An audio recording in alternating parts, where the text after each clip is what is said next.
Junior doctors in England have begun what's set to be their biggest strike action ever. In all, there'll only be 4 weekdays unaffected over the next 3 weeks. The British Medical Association rejected a last-minute plea from NHS bosses yesterday to call off the walkout. Charities have warned it will cause major disruption either side of Christmas. Well, the strike began this morning and will last for 72 hours. The NHS will prioritise urgent and emergency care, with senior doctors drafted in to provide cover. A 6-day walkout is planned between the 3rd and the 9th of January, the longest action ever by junior doctors.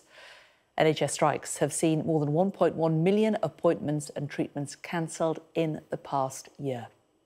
National Medical Director for NHS England, Professor Sir Stephen Power, said the strikes have come at the worst time for the health service. We've had over a year now of industrial action, but these latest strikes are coming at the worst possible time for the NHS. We're now well into winter pressures, and of course, COVID and flu are on the rise too. The 3 days of strike action we're about to see before Christmas, we are actively managing to keep patients safe at the moment. But the 6 days after the new year are a period that we're particularly concerned about because of the length of the strike action and because the NHS generally gets a lot busier after New Year. Well, Sky's Milena Veselinovic joins us now from University College Hospital in central London. And Milena, the doctors, though, will say that they aren't being paid what they deserve, and that is why they're out on strike. Indeed, they say that in real terms their pay has eroded significantly since 2008, and this is why they're walking out. You can see the remnants of the picket line here behind me, and this is because talks between the BMA Junior Doctors Committee and the government have broken down. Early in December, junior doctors have rejected the pay offer of 3% on top of the 8.8% on average that they have already got, because they say that the pay would be unevenly distributed among the different doctor grades. So some of them would still get a pay cut in real terms, and they also say that they graduate after medical school with £100,000 of a student loan debt, and that the pay then doesn't compensate for that, and they're seeing their colleagues go for better paid jobs in Australia where they simply have less pressure. Now, the government has sought to paint junior doctors as radical and as unreasonable, saying that they managed to reach an agreement with every other section of the NHS, including the consultants who are currently voting on the deal, as well as the mid-ranking doctors. Now, they also say that the junior doctors didn't even wait until they got the final offer from Victoria Atkins, the health secretary. Now, for their part, junior doctors also saying that they're free and they're willing to negotiate even as these strikes are going on. That's something that is unacceptable for the government, who won't come to the table while the strikes are ongoing.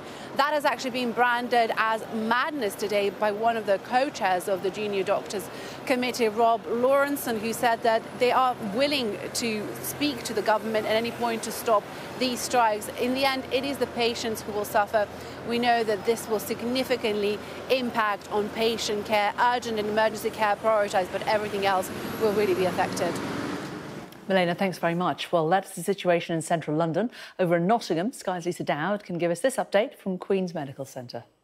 Well, it comes at a terrible time, doesn't it, for the NHS, with all of the winter viruses that are going around at the moment, coupled with those record waiting lists that the NHS has been trying to chip away at, caused by COVID, exasperated by all of the NHS strikes that we've seen this year. And the junior doctors here are prepared to go out again, and for as long as it takes until they get what they want. I'm joined in Nottingham by one of those junior doctors now, also a member of the British Medical Association, TAL. Just tell me what the picture is inside the hospital behind me and elsewhere in the East Midlands, because I know you've worked in various places, you're very well connected. For the picture for patients, but also for staff as well. So the picture for staff on any day of the year in 2023's version of the NHS is that there's not enough doctors around. We see our colleagues leaving left, right and centre due to 15 years of pay cuts. And that means we're covering more patients than we should, sometimes as many as 150 patients on a night shift.